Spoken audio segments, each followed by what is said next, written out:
ದೊಡ್ಡ ನ್ಯೂಸಾ? ಏನಾಯ್ತು? ಅಯ್ಯೋ ದೊಡ್ಡ ನ್ಯೂಸ್ ಅಲ್ಲ ರೀ, ಗುಡ್ ನ್ಯೂಸ್ ಅಂತ ಹೇಳಿದವಳು. ಓ ನನ್ನ ಕಿವಿಗೆ ದೊಡ್ಡ ನ್ಯೂಸ್ ಅಂತ ಕೇಳಿಸ್ತು. ದೊಡ್ಡ ನ್ಯೂಸು ಇರ್ಬೋದು, ಏನ್ ಹೇಳೆ?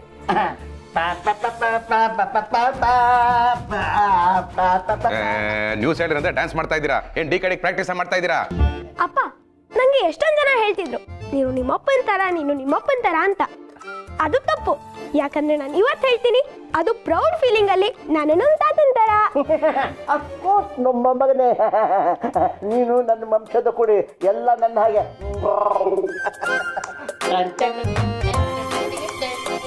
ಪ್ರಾಣಿ, ಈ ಸಂಭ್ರಮನ ನೀನಾದ್ರೂ ಪದಗಳಲ್ಲಿ ವರ್ಣಿಸ್ತೀಯೋ ಅಥವಾ ಹೀಗೆ ಕುಣಿತಾ ಇರ್ತೀಯೋ? ವರ್ಣಿಸ್ತೀನಮ್ಮ. ಆದ್ರೆ ಅಪ್ಪ ನೀನ್ ಫಸ್ಟ್ ತಾದಾಗೆ ಕ್ಷಮೆ ಕೇಳಬೇಕು. ಕ್ಷಮೆ? ವಿಮೆ ಕೇಳಲು ಬಂದವನಿಗೆ ಕೊಡದೆ ಕಳಿಸಿರುವ ಸ್ವಾಭಿಮಾನಿ ಶಿವಪ್ರಸಾದ್ ನಾನು. ವಿನಾಕಾರಣ ತಪ್ಪೇ ಮಾಡದೆ ಕ್ಷಮೆ ಕೇಳುವುದೇ ಸಾಧ್ಯವೇ ಇಲ್ಲ. ಪ್ರಾಣಿ, ಅವ್ರ ಪರವಾಗಿ ನಾನೇ ಕ್ಷಮೆ ಕೇಳ್ತೀನಿ. ವಿಷಯ ಏನು ಅಂತ ಹೇಳು ಮೊದಲು.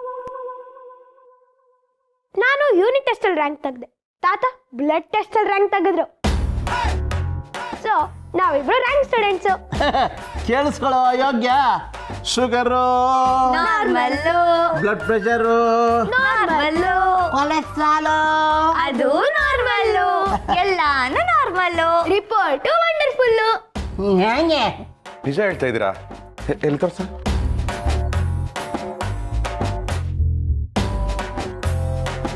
ಹೌದು ಗಿರಿ, ಎಲ್ಲ ನಾರ್ಮಲ್ ಆಗೇ ಇದೆ. ಹೌದಾ? ದೇವ್ರೆ ದೇವ್ರೆ, ನಾನು ಅನ್ಕೊಂಡಿದ್ದನ್ನೆಲ್ಲ ನೆರವೇರಿಸ್ಬಿಟ್ಟಿಯಲ್ಲಪ್ಪ. ಸತ್ಯನಾರಾಯಣ ಸ್ವಾಮಿ, ಎಲ್ಲ ನಿನ್ ದಯೆ. ನಾನು ಹೇಳಿದ 3 ವರನು ಒಂದೇ ದಿನ ಕೊಟ್ಟು ನೀನಿದ್ಯಾ ಅಂತ ತೋರಿಸ್ಬಿಟ್ಟೆ. ಭಗವಂತ ಇಲ್ಲದೆ ನಾವಿಲ್ಲಮ್ಮ. ನಾವೇನೇ ಆದರೂ ಅವನಿಂದ ತಾನೇ. ಹೌದು ಮಾವ. ರೀ, ಈ ವಿಷಯಕ್ಕೆ ಬನ್ನಿ. ನೀವು ಹೇಳ್ದಂಗೆ ನಿಮ್ಮ 3 ವರ ಅಂದರೆ ಸ್ಕಂದಂಗ್ ರ್ಯಾಂಕು, ನಿಮಗೆ ಆಫೀಸಲ್ಲಿ ಅಪ್ರಿಸಿಯೇಷನು, ಮಾವನ ಆರೋಗ್ಯ ಎಲ್ಲ ಈಡೇರಿದೆ. ಈಗ ಹೇಳಿ, ಯಾವಾಗ ಮಾಡ್ಸೋಣ ಸತ್ಯನಾರಾಯಣ ಸ್ವಾಮಿ ಪೂಜೆನಾ? ಗಿರಿ, ಪೂಜೆ ಮಾಡಿಸಿ ಕೇಳ್ಕೊಂಬಿಟ್ರೆ ಕೇಳಿದನ್ನೆಲ್ಲ ಕೊಡೋದಕ್ಕೆ ಅವನಿಗೆ ಏನು ಅನ್ಕೊಂಡಿದ್ಯಾ? ಅವನು ಸರ್ವವ್ಯಾಪಿ, ಜಗದೋದ್ಧಾರಕ, ಭಗವಂತ ಕಣೆ. ಅವನು ಕೊಡೋಷ್ಟು ದೊಡ್ಡವರ ನಾವು? ಅವನಾಗ ಅವನೇ ನಮ್ಗೆ ಇದನ್ನೆಲ್ಲ ಕೊಟ್ಟಿದ್ದಾನೆ, ಸುಮ್ಮನೆ ಸ್ವೀಕರಿಸ್ಬೇಕು ಅಷ್ಟೇ. ಅದೆಲ್ಲ ಮಾತಾಡ್ಬಾರ್ದಪ್ಪ. ಒಳ್ಳೇದಾದ್ರೆ ಪೂಜೆ ಮಾಡಿಸ್ತೀನಿ ಅಂತ ತಾನೇ ಹೇಳಿದ್ ನೀನು. ಈಗ ಹೀಗೆ ಹೇಳ್ತಿಯಲ್ಲ, ಅದು ತಪ್ಪಾಗತ್ತಪ್ಪ. ಅಪ್ಪ, ಈಗ ನಾನು ಏನು ತಪ್ಪು ಹೇಳಿದೆ? ಪೂಜೆ ಮಾಡಿಸಿದ್ರೆ ಒಳ್ಳೇದಾಗುತ್ತೆ ಅಂತ ಗಿರಿ ಹೇಳಿದ್ಲು. ಈಗ ತಾನಾಗೇ ಒಳ್ಳೇದಾಗಿದೆ. ಪೂಜೆ ಅವಶ್ಯಕತೆ ಏನಿದೆ? ಹೇ ಗಿರಿ, ಪೂಜೆ ಅಂದ್ರೆ ಏನು ಸುಮ್ಮನೆನಾ? ಸಿಕ್ಕಾಪಟ್ಟೆ ಖರ್ಚಾಗುತ್ತೆ. ಹೋಯ್ತು, ಎಲ್ಲ ಹಾಳಾಗಿ ಹೋಯ್ತು.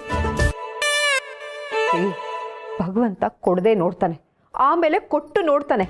ಈ ತರ ಅಹಂಕಾರದಲ್ಲಿ ಮಾತಾಡಿದ್ರೆ ಕೊಟ್ಟಿದ್ದನ್ನ ಕಿತ್ಕೊಂಡು ನೋಡ್ತಾನೆ.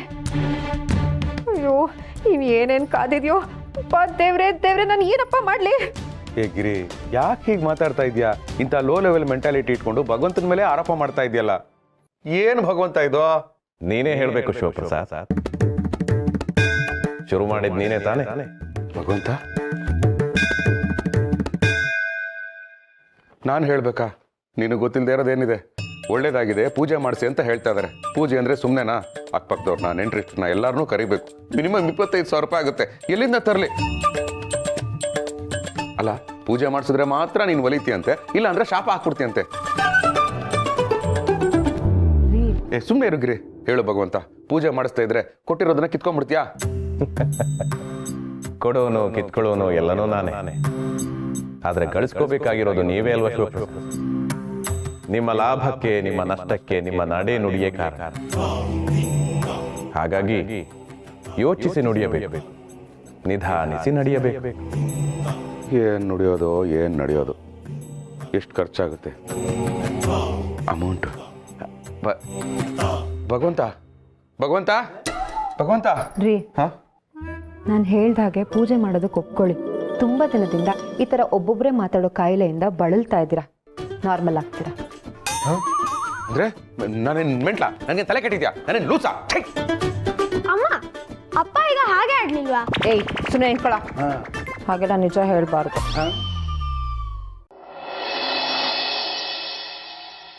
ಸರ್, ನನ್ನಿಂದನಾ? ಹೌದು, ನಿನ್ನಿಂದನೇ. ನಿನ್ನೆ ಕ್ವಾಲಿಟಿ ಚೆಕ್ ಮಾಡಿ ಶಿಪ್ಮೆಂಟ್ ಮಾಡಿದವ್ರು ಯಾರು? ನಾನೇ ಸರ್ ಮಾಡಿದ್ದು. ಆದ್ರೆ ಬಾಯ್ ಮಚ್. ಸೇಲ್ಸ್ ಡಿಪಾರ್ಟ್ಮೆಂಟ್ ಒಳಗೆ ಏನು ಕೆದರ್ಲಿಕ್ಕಿಲ್ಲ ಅಂತ ಹೇಳಿ ಕ್ವಾಲಿಟಿ ಡಿಪಾರ್ಟ್ಮೆಂಟಿಗೆ ತಲೆ ಹಾಕಿನ. ಸರ್, ನೀವು ಏನೇನೋ ಮಾತಾಡ್ತಾ ಇದ್ದೀರಾ. ದಯವಿಟ್ಟು ನನ್ನ ಮಾತು ಕೇಳಿ. ಕೇಳೋದು ಇಲ್ಲ, ಹೇಳೋದು ಇಲ್ಲ. ನೀ ಮಾಡಿದ ಕೆಲಸಕ್ಕ ನಮ್ಮ ಪ್ರಾಜೆಕ್ಟ್ ಹೋಗ್ಯದ ಹಾಳಾಗಿ ಯಾರನ್ನ ಕೇಳೋಣ ಈಗ? ಯಾರನ್ನ ಕೇಳೋಣ್ರಿ? ಹೌದು, ಬೆಸ್ಟ್ ಎಂಪ್ಲಾಯ್ ಅಂತ ಅವಾರ್ಡ್ ಸಿಗ್ತಲ್ಲ, ಇನ್ ಹೆಂಗ್ ಕೆಲಸ ಮಾಡಿದ್ರು ನಡೆಯುತ್ತೆ ಅಂತ ಮೆರೀತಾ ಇದ್ದಾನೆ.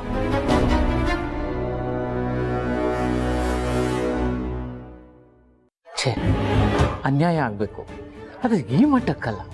ಪಾಪ ಶಿವ್. ಏನು ಮಾರ್ಗಿ ಮೇಡಮ್ಗಳಿದು?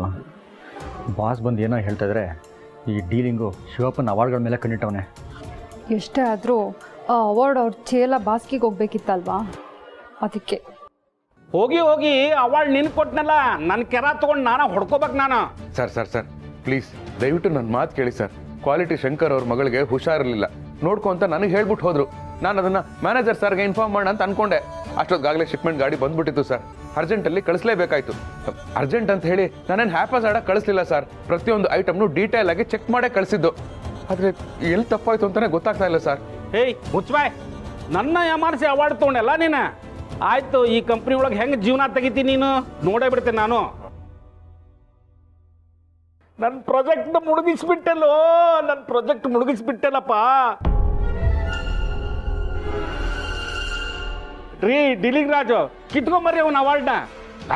Sir sir sir sir sir sir sir please sir, ನಾನು ಏನೂ ತಪ್ಪು ಮಾಡಿಲ್ಲ ಸರ್. ಸುಮ್ಮನೆ ನನ್ನ ಮೇಲೆ ಆರೋಪ ಮಾಡ್ತಿದ್ದಾರೆ ಸರ್. ಇದನ್ನು ಪಡೆಯೋಕ್ಕೆ ನಾನು ಎಷ್ಟು ಕಷ್ಟಪಟ್ಟಿದ್ದೀನಿ ಅಂತ ನನಗೆ ಗೊತ್ತು ಸರ್. ದಯವಿಟ್ಟು ಸರ್ ಮಾತು. ಯೋಗ್ಯತೆ ಇಲ್ಲ ಅಂದ್ರೆ ನಾಯಿಗೆ ಬಿಸ್ಕೆಟ್ಟು ಹಾಕಲ್ಲ ಅಂತದ್ರಲ್ಲಿ ಅವಾರ್ಡ್ ಕೊಡ್ತೀರಾ?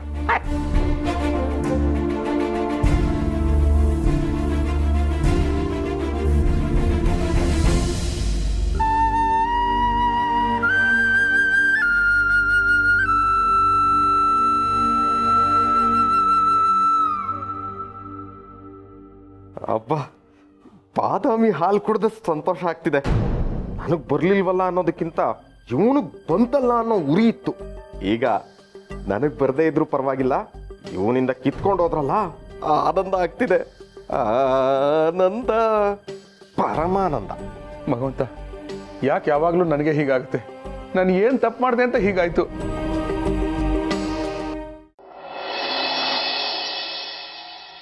ರೀ, ನೀವು ಹೀಗೆ ಕಣ್ಣೀರು ಹಾಕ್ತಾ ಕೂತ್ಕೊಂಡ್ರೆ ಕಿತ್ಕೊಂಡಿರೋ ಬೆಸ್ಟ್ ಎಂಪ್ಲಾಯಿ ಅವಾರ್ಡು ವಾಪಸ್ ಸಿಗುತ್ತಾ ನಿಮಗೆ? ವಾಪಸ್ ಬರಲ್ಲ ಅಂತ ನನಗೂ ಗೊತ್ತು ಗಿರಿ.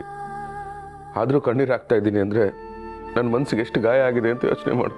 ಲೇ, ಸಮಾಧಾನ ಮಾಡ್ಕೊಳ್ಳೋ. ಯೋಚನೆ ಮಾಡಿ ಏನು ಪ್ರಯೋಜನ? ಆಗಿರೋದನ್ನು ಯಾರಿಂದಲೂ ತಪ್ಸೋಕ್ಕೆ ಸಾಧ್ಯ ಇಲ್ಲ. ಹೌದು ರೀ, ನೀವು ಈ ಥರ ಚಿಂತೆ ಮಾಡ್ತಾ ಕೂತ್ಕೊಂಡ್ಬಿಟ್ರೆ ನಮ್ಗೆ ಏನು ಮಾಡಬೇಕು ಅಂತಲೇ ಗೊತ್ತಾಗಲ್ಲ. ಅದಕ್ಕೆ ದಾರಾ ಬೇಂದ್ರೆ ಅವ್ರು ಹೇಳಿರೋದು, ಚಿಂತೆ ಬಿಟ್ಟರೆ ಚಿರಂಜೀವಿ ಆಗಿರ್ತೀರ ಅಂತ. ಆಯ್ತಪ್ಪ, ಸಮಾಧಾನ ಮಾಡ್ಕೊಡ್ತೀನಿ.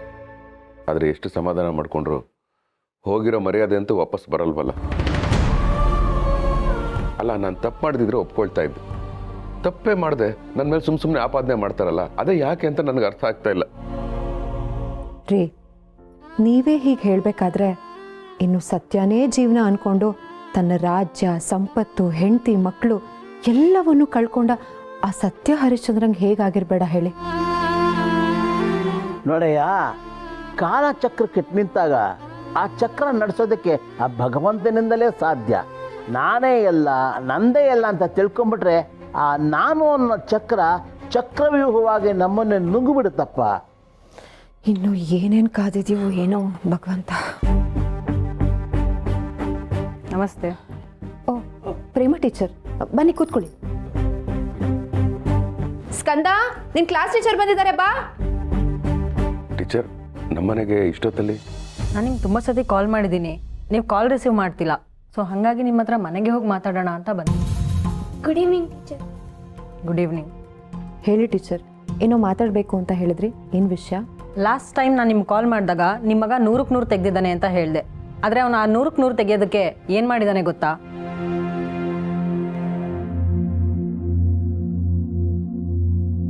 ಏನು ಮಾಡಿದ್ದಾನೆ ಮೇಡಮ್? ಸ್ಕಂದ, ಏನು ಮಾಡಿದ್ಯಾ? ಅಯ್ಯೋ, ಅದನ್ನು ಹೇಳಕ್ಕೆ ಬಂದಿದ್ದಾರೆ. ಯಾಕೆ ಕೋಪ ಮಾಡ್ಕೋತೀಯ? ಸ್ವಲ್ಪ ತಾಳ್ಮೆ ತಗೋ. ನೋಡಿ ಮೇಡಮ್, ಇವನು ಎಕ್ಸಾಮಲ್ಲಿ ಪಾಸ್ ಆಗೋದಕ್ಕೆ ಇನ್ನೊಬ್ಬನ ನೋಡಿ ಕಾಪಿ ಮಾಡಿದ್ದಾನೆ.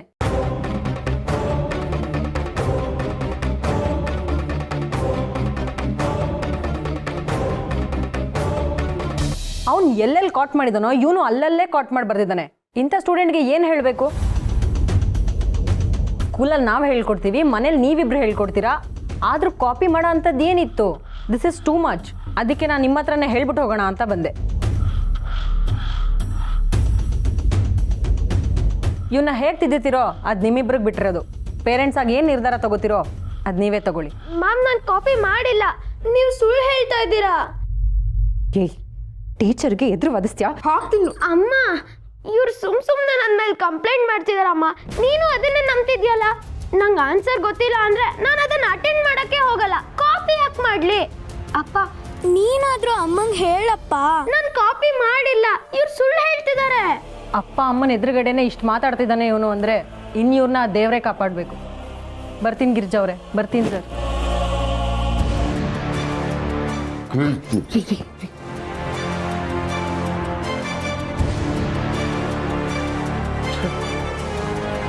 ಮಗ ಫಸ್ಟ್ ಬಂದ ಅಂತ ಅನ್ಕೊಂಡಿದ್ದೆ, ಅದು ಹೀಗಾಯ್ತು. ನಿಯತ್ತಿಂದ ದುಡ್ದಿದ್ದಕ್ಕೆ ಅವಾರ್ಡ್ ಬಂತು, ಅದು ಕೈ ತಪ್ಪೋಯ್ತು. ಏನು ನಡೀತಾ ಇದೆ ನನ್ನ ಜೀವನದಲ್ಲಿ? ರೀ, ನಾನೊಂದು ಮಾತು ಹೇಳ. ನಾನು ಅನ್ಕೊಂಡಿದ್ದೆಲ್ಲ ಆದರೆ ಸತ್ಯನಾರಾಯಣ ಸ್ವಾಮಿ ಪೂಜೆ ಮಾಡ್ತೀನಿ ಅಂತ ಹೇಳ್ಕೊಂಡು ಆದಮೇಲೆ ಯಾಕೆ ಪೂಜೆ ಮಾಡಿಸೋದು ಅಂತ ಹೇಳಿದ್ರಲ್ಲ, ಅದಕ್ಕೆ ಹೀಗೆಲ್ಲ ಆಗ್ತಿರೋದು. ಟೀಚರ್ ಮನೆವರೆಗೂ ಬಂದು ಹೇಳೋ ಅಷ್ಟು ಇವನು ಹಾಳಾಗಿದ್ದಾನೆ. ಬೆಸ್ಟ್ ಅಂತ ಅನ್ಸ್ಕೊಂಡಿದ್ದು ನೀವು ವರ್ಸ್ಟ್ ಅಂತ ಅನ್ಸ್ಕೊಂಡಿದ್ದೀರಾ. ಇನ್ನು ಮಾವನ ಆರೋಗ್ಯದ ಬಗ್ಗೆ ನೆನೆಸ್ಕೊಂಡ್ರೆ. ಬೇಡಗಿರಿ, ಇನ್ನೇನು ಹೇಳ್ಬೇಡ. ಮನೆಯವ್ರು ಒಳ್ಳೇದಾಗುತ್ತೆ ಅನ್ನೋದಾದರೆ ನಾವು ಸತ್ಯನಾರಾಯಣ ಸ್ವಾಮಿ ಪೂಜೆ ಮಾಡಿಸೋಣ. ಅರ್ಚಕರಿಗೆ ಹೇಳ್ಬಿಡು.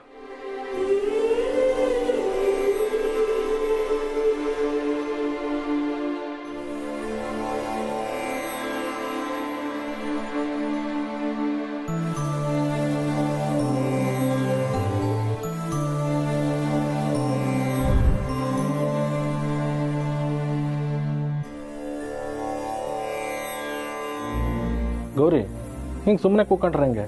ಒಳಗೋಗಿ ಪ್ರಸಾದ ರೆಡಿ ಆಯ್ತು, ಕಾಣ ಹೋಗಿ. ಕಾಶ್ಯವರೇ, ಎಲ್ಲ ರೆಡಿ ಇದೆ, ಆರಾಮಾಗಿರಿ. ಗಿರಿ, ನೀನು ಅನ್ಕೊಂಡಾಗೆ ನಮ್ಮನೇಲಿ ಸತ್ಯನಾರಾಯಣ ಸ್ವಾಮಿ ಪೂಜೆ ನಡೀತಾ ಇದೆ. ಸಮಾಧಾನನಾ? ಹಾಂ ರೀ. ಇಷ್ಟು ವರ್ಷ ಬೇರೆಯವ್ರ ಮನೆಗೆ ಸತ್ಯನಾರಾಯಣ ಪೂಜೆಗೆ ಹೋಗ್ತಿದ್ದೆ. ಆದರೆ ಇವತ್ತು ಸ್ವಾಮಿ ದಯದಿಂದ ನಮ್ಮನೇಲೇ ಪೂಜೆ ಮಾಡಿಸೋ ಹಾಗಾಗಿದೆ. ಜನ ಎಲ್ಲ ಸೇರಿದ್ದಾರೆ. ಇದಕ್ಕಿಂತ ಇನ್ನೇನ್ರಿ ಇದೆ ಭಾಗ್ಯ? ಭಗವಂತ, ನನಗೆ ಈಗಲೂ ನಂಬಕ್ಕಾಗ್ತಾ ಇಲ್ಲ. ನನ್ನ ಜೊತೆ ನೀನಿದೆಯಾ, ಆದರೂ ನನಗೆ ಯಾಕೆ ಕೆಟ್ಟದಾಯಿತು? ನನ್ನ ಮಗನಿಗೆ ಯಾಕೆ ಆರೋಪ ಬಂತು? ಇದಕ್ಕೆಲ್ಲ ನನಗೊಂದು ಉತ್ತರ ಬೇಕೇ ಬೇಕು. ಪೂಜೆ ಮುಗಿಯೋದ್ರೊಳಗೆ ನೀನು ಉತ್ತರ ಕೊಡ್ತೀಯ ಅಂತ ನಂಬಿದ್ದೀನಿ.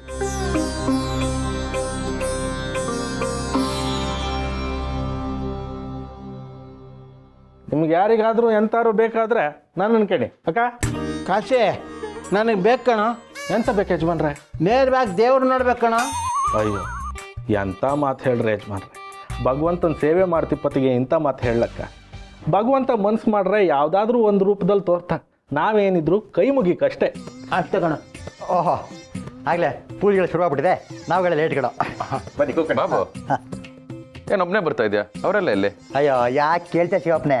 ಆ ಡೀಲಿಂಗ್ ರಾಜುಗಳು ಕೊಡಬೇಕಲ್ವೇ? ನಾನು ಸತ್ಯನಾರಾಯಣ ಸ್ವಾಮಿಗಳ ಪೂಜೆಗಳಿದ್ದಾವೆ ಸರ್, ರಾಜುಗಳು ಕೊಡಿ ಅಂತ ಕೇಳಿದಕ್ಕೆ ಬೈದ ಹೆಂಗೆ ಬೈದ ಅಂತ ಪೂಜೆಗಳಾದ್ಮೇಲೆ ಹೇಳ್ತೀನಿ.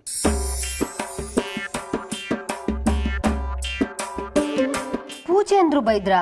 ಅಯ್ಯೋ ಮೇಡಮ್ಗಳೇ, ಅದನ್ನು ಬೈಗಳು ಅನ್ನೋಕ್ಕಾಗತ್ತೆ. ಮಕ್ಕೆ ಮಂಗತಿಗಳನ್ನ ಎತ್ತಿ ಕಳಿಸ್ದ ಅನ್ಬೇಕು. ಇರ್ಲಿ ಬಿಡಿ, ಟೆನ್ಷನ್ ತಗೊಂಬೇಡಿ, ಆರಾಮಾಗಿ ಕೂತ್ಕೊಳ್ಳಿ. ಅಯ್ಯೋ, ಏನು ಆರಾಮೋ ಏನೋ ಸಾರು, ನಮ್ಮನ್ನ ಸತ್ಯನಾರಾಯಣ ಸ್ವಾಮಿಗಳೇ ಕಾಪಾಡಬೇಕು.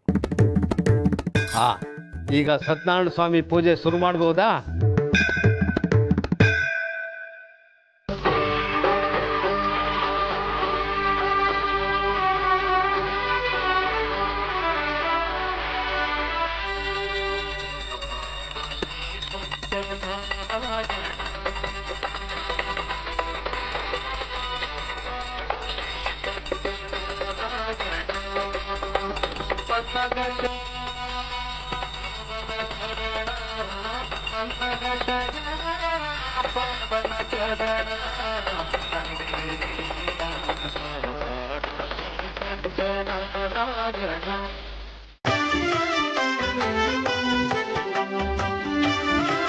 ಈಗ ಸತ್ಯನಾರಾಯಣ ಸ್ವಾಮಿ ಕಥೆನ ಶುರು ಮಾಡ್ತೀನಿ.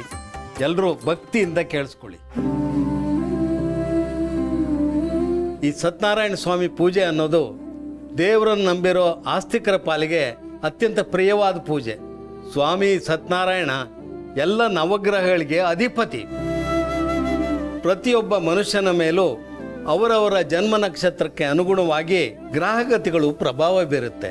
ಕಲಿಯುಗದಲ್ಲಿ ಶ್ರೀ ಸತ್ಯನಾರಾಯಣ ಪೂಜೆಯನ್ನು ಮಾಡೋದು, ವ್ರತ ಮಾಡೋದು ಗ್ರಹಗಳಿಂದ ಮುಕ್ತಿ ಪಡೆಯೋಕ್ಕೆ ಸುಲಭವಾದಂತಹ ದಾರಿ. ಹಾಗಾಗಿ ಸತ್ಯನಾರಾಯಣ ಸ್ವಾಮಿ ಪೂಜೆಯನ್ನು ಎಲ್ಲ ಸಮಾರಂಭಗಳಲ್ಲೂ ಮಾಡ್ತಾರೆ. ಸಾಮಾನ್ಯವಾಗಿ ಸತ್ಯನಾರಾಯಣ ಸ್ವಾಮಿ ಪೂಜೆಯನ್ನು ಹುಣ್ಣಿಮೆ ದಿನ ಆಚರಿಸ್ತಾರೆ. ಆದರೆ ಇನ್ನೊಂದು ವಿಶೇಷ ಏನು ಅಂದರೆ, ಸ್ವಾಮಿ ಸತ್ಯನಾರಾಯಣ ಸ್ವಾಮಿ ಪೂಜೆಯನ್ನು ನಿಮಗೆ ಯಾವಾಗ ಮಾಡಬೇಕು ಅನಿಸುತ್ತೋ ಆವಾಗ ಮಾಡ್ಬೋದು. ಇದಕ್ಕೆ ಯಾವುದೇ ಅಡ್ಡಿ ಇಲ್ಲ. ಈಗ ಸ್ವಾಮಿ ಕಥೆಯ ಕೇಳೋದ್ರ ಮೂಲಕ ಪಾವನರಾಗಿ. ದಯವಿಟ್ಟು ಸ್ವಾಮಿ ಕತೆ ಹೇಳೋ ಸಂದರ್ಭದಲ್ಲಿ ಯಾರೂ ಅರ್ಧಕ್ಕೆ ಎದ್ದು ಹೋಗಬಾರ್ದು. ಕತೆ ನಂತರ ಸ್ವಾಮಿ ಪ್ರಸಾದವನ್ನು ಸ್ವೀಕರಿಸಿ ಎಲ್ಲರೂ ಹೋಗಬೇಕು. ಈಗ ಸ್ವಾಮಿ ಕಥೆಯನ್ನು ಪ್ರಾರಂಭ ಮಾಡ್ತೀನಿ. ಎಲ್ಲರೂ ಭಕ್ತಿಯಿಂದ ಕೇಳಿಸ್ಕೊಳ್ಳಿ. ಶ್ರೀ ಲಕ್ಷ್ಮೀ ಸಹಿತ ಸತ್ಯನಾರಾಯಣ ಸ್ವಾಮಿಗೆ ನಮಸ್ಕಾರಗಳು.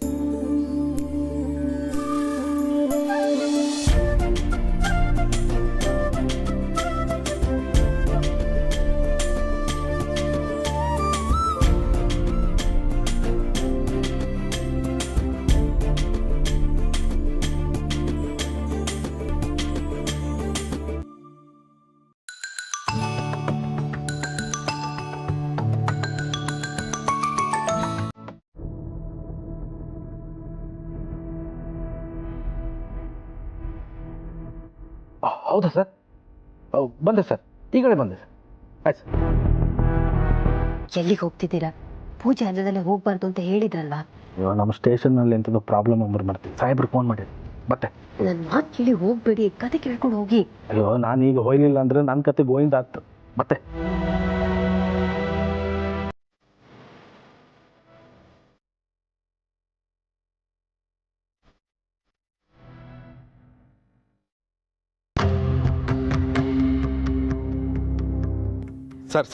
ಸರ್ ನನ್ನ ಮಾತು ಕೇಳಿ ಸರ್. ನಾನು ಒಂದು ಪೂಜೆಯಲ್ಲಿ ಇದ್ದಿದ್ದೆ. ನೀವು ಫೋನ್ ಮಾಡ್ರಿಂದಲೇ ನಾನು ಪೂಜೆನ ಅರ್ಧಕ್ಕೆ ಬಿಟ್ಟು ಬರ್ತಿದ್ದೆ. ಓ, ಇವರು PC ಕಾಶಿ ಅಲ್ವಾ? ನಾನು ಅವತ್ತು ಅರ್ಜೆಂಟಲ್ಲಿದ್ದಾಗ ಡಾಕ್ಯುಮೆಂಟ್ ಸರಿ ಇಲ್ಲ ಅಂತ ನನ್ನ ಹತ್ರ ಕಾಸು ಕಿತ್ಕೊಂಡಿದ್ರು. ಇವತ್ತು ಅವ್ರು ಅರ್ಜೆಂಟಲ್ಲಿದ್ದಾರೆ, ಮಾಡ್ತೀನಿರು. ಅಯ್ಯೋ, ನಾನು ಪೂಜೆ ಮಾಡ್ತಿರ್ಲಿಲ್ಲ ಸರ್, ಪುರೋಹಿತರೇ ಪೂಜೆ ಮಾಡ್ತಿದ್ದೀರ. ನಾನು ಭಕ್ತಿಯಿಂದ ಕೈ ಮುಕ್ಕೊಂಡಿದ್ದೆ ಅಷ್ಟೇ.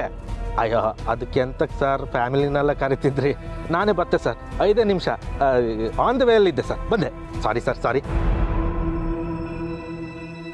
ಸರ್ ಸರ್ ಸರ್ ಸರ್ ಈ ದುಡ್ಡು ಅಲ್ಲಿ ಬಿದ್ದಿತ್ತು, ನಿಮ್ದೇನಾ ಸರ್? ದುಡ್ಡ ನಂದೇ ಕಾಂತ. ಆಹಾ, ಜೇಬಿಗೆ ಕೈ ಹಾಕಿ ಕತ್ರಿ ಹಾಕುವಂಥ ಇಂಥ ಕಾಲದಲ್ಲಿ ಮನೆಗೆ ಹೋಗಿ ಅರ್ಶಿನ ಕುಂಕುಮ ಕೊಡುವಂಥ ಹೆಣ್ಮಕ್ಳು ನನ್ನನ್ನು ತಡೆದು ದುಡ್ಡು ಕೊಡ್ತಿದ್ದೆಯಲ್ಲ ಮಾರಾಯ. ಆ ಭಗವಂತ ನಿನ್ನ ಒಳ್ಳೇದು ಮಾಡಿ ಕೊಡ. ಕಾಪಾಡಿ ಕಾಪಾಡಿ ಕಾಪಾಡಿ ಕಾಪಾಡಿ ಕಾಪಾಡಿ ಕಾಪಾಡಿ. ಯಾಕೆ ಸರ್, ಏನಾಯ್ತು? ಸರ್, ಇವ್ರು ಪೊಲೀಸು ಆಫ್ ಡ್ಯೂಟಿಲಿ ಇದ್ದಾಗ ನನ್ನ ಹತ್ರ ಯಾವುದೋ ಹಳೆ ಕೇಸಿಗೆ ಲಂಚ ತಗೊಳ್ತಿದ್ದಾರೆ ಸರ್. ಎಂತ ಲಂಚ? ನನ್ನ ದುಡ್ಡೇ ಬಿತ್ತಂದಳಿ ನನಗೆ ವಾಪಸ್ ಕೊಟ್ಟು ನನ್ನ ಮೇಲೆ ಅಪೋದು ಹೊರಿಸ್ತೀಯ. ಒದ್ದು ಒಳಗೆ ಹಾಕ್ತಾ ಕಾಣ್ತಾ ಇರೋ. ಡಾಕ್ಯುಮೆಂಟ್ಸ್ ಎಲ್ಲ ಸರಿ ಇದ್ರು ಎಷ್ಟೆಲ್ಲ ನಮ್ಮ ಹತ್ರನೇ ರೋಲ್ ಕಾಲ್ ಮಾಡಿಲ್ಲ ನೀನು. ಇವತ್ತು ಆಫ್ ಡ್ಯೂಟಿ ಸಿಗಾಕೊಂಡವನೆ, ಹಾಕ್ರೆ ಅವನಿಗೆ.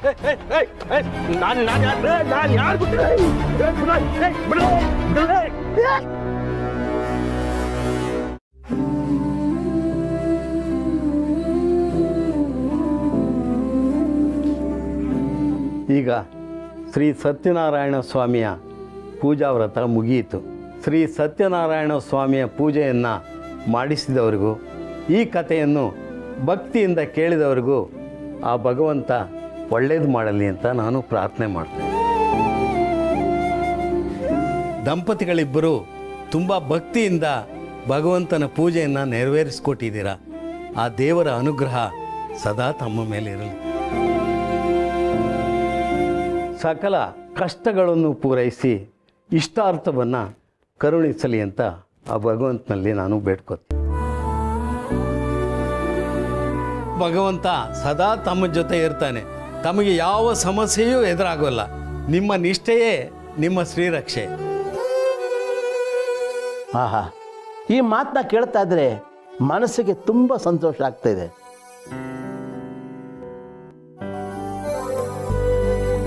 ಭಗವಂತ ನಮ್ಮ ಜೊತೆಲೇ ಇದ್ದಾನೆ ಅಂದರೆ ಇದಕ್ಕಿನ ಶಕ್ತಿ ಬೇರೆ ಯಾವುದಿದೆ?